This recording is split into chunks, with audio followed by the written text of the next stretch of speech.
কেমন আছেন সবাই?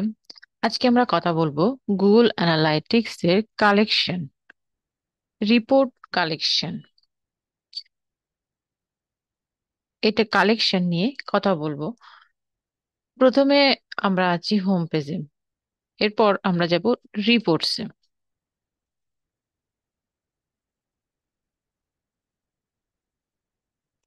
রিপোর্টসে এসে তারপর যাব লাইব্রেরিতে। এই যে লেফট থেকে নিচের দিকে লাইব্রেরি। লাইব্রেরিতে এসে আমরা এখানে আমাদের কালেকশন, এটা কালেকশন, নতুন কালেকশন তৈরি করতে পারি। তারপর অ্যাপ ডেভেলপার, এটা একটা collection. Business objective, life cycle, এবং এগুলো পাবলিশড এবং এই জন্য এই লেফট সাইডে এখানে দেখাচ্ছে লাইফ সাইকেল, ইউজার, এগুলো লেফট সাইডে দেখাচ্ছে। তো এই লাইফ সাইকেলের ভিতর আমাদের রিপোর্ট তৈরি করে আমরা রাখতে পারি, বা বিজনেস অবজেক্টিভ বা ইউজার এর ভিতর আমরা আমাদের রিপোর্টগুলো অর্গানাইজ করে রাখতে পারি। এখানে এসে আমরা প্রথমে create new report, create detail report, এটা হচ্ছে ক্রিয়েট ডিটেইল রিপোর্ট। এখান থেকে আমরা ডিটেইল রিপোর্টের টেমপ্লেট দেওয়া আছে, সেইটা তৈরি করতে পারি বা ব্লাঙ্কও তৈরি করতে পারি। আবার এখানে এসে আমরা এই যে এডিট লাইফ সাইকেল, লাইফ সাইকেলের ভিতরে এসে আমরা এখান থেকে রিপোর্ট নিয়ে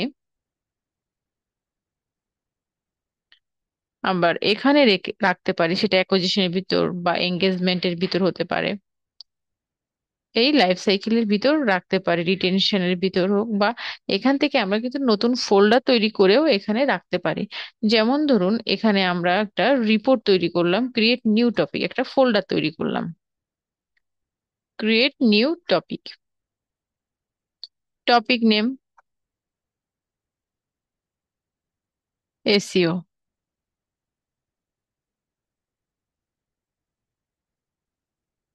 এসইও রিপোর্টস, এখানে একটা ফোল্ডার তৈরি করলাম।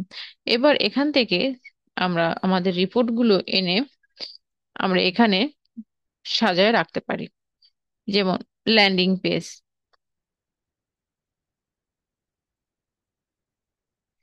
এই রিপোর্টটা আমরা এখানে রাখতে পারি, এসইও রিপোর্টস এটার ভিতর, ল্যান্ডিং পেজ, দেন সেভ। এভাবে আমরা আমাদের লাইফ সাইকেলের ভিতর রাখতে পারি।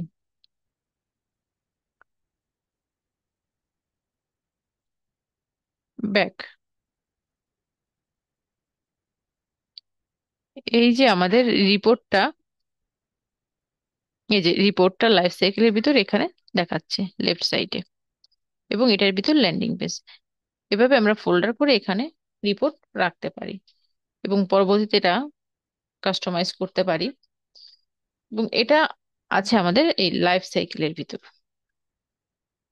যদি আপনি এটা পাবলিশ না করেন, এই যে যেমন ধরুন এখানে থ্রি ডটে ক্লিক করলাম, এখানে আমরা এটা আনপাবলিশ করতে পারি। আনপাবলিশ করলে এখানে এটা দেখাবে না, এই যে এখানে দেখাচ্ছে না। যদি আমরা এটাকে পাবলিশ করি তাহলে এখানে লেফট সাইডে দেখাবে। এছাড়াও আমরা নতুন করে কালেকশন এরকম তৈরি করতে পারি। যেমন এখানে প্লাস আইকনে ক্লিক করি, তারপর এখানে স্টার্ট ফ্রম এ টেমপ্লেট, এখানে অনেক টেমপ্লেট আছে,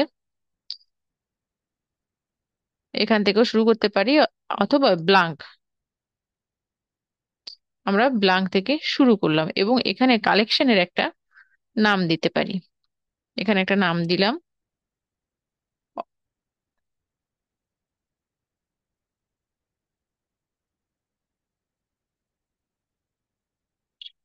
অডিয়েন্স কালেকশন,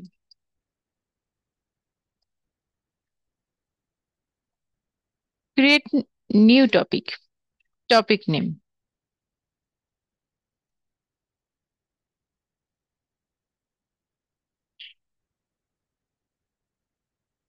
মেম্বারশিপ, দেন একটা নাম, আপনি যে কোনো নাম দিতে পারেন আপনার পছন্দ অনুযায়ী, দেন অ্যাপ্লাই। মেম্বারশিপ, এবং এখানে আমরা কিন্তু এইখান থেকে রিপোর্ট রাখতে পারি, ডিটেল রিপোর্ট এবং ওভারভিউ রিপোর্ট এখান থেকেও আমরা নিতে পারি। এই যে ওভারভিউ রিপোর্ট গুলো বা ডিটেল রিপোর্ট, আমরা এখানে অডিয়েন্স কালেকশন, এখানে অডিয়েন্স, এই রিপোর্টটা আমরা এইখানে নিয়ে রাখতে পারি, দেন সেভ।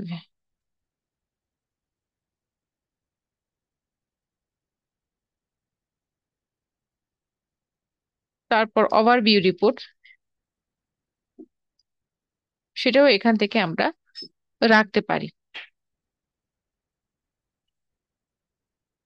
লেফট সাইডে, জাস্ট ড্রাগ অ্যান্ড ড্রপ, তারপর সেভ।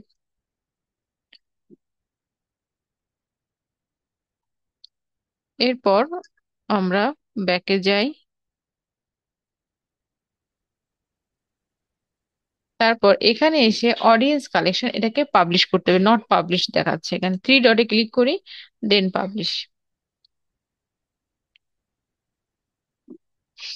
এই যে লেফট সাইডে আমাদের এটা দেখাচ্ছে অডিয়েন্স কালেকশন মেম্বারশিপ, এবং এটার ভিতর এই যে মেম্বারশিপ, মেম্বারশিপের ভিতর অডিয়েন্স, এই ফোল্ডারের ভিতর। এভাবে আমরা আমরা রিপোর্টের কালেকশন তৈরি করতে পারি, কাস্টমাইজ করতে পারি, এবং এখানে অনেকগুলো ফোল্ডার তৈরি করে অনেকগুলো রিপোর্ট রাখতে পারি। আজকের ভিডিওটি এ পর্যন্তই।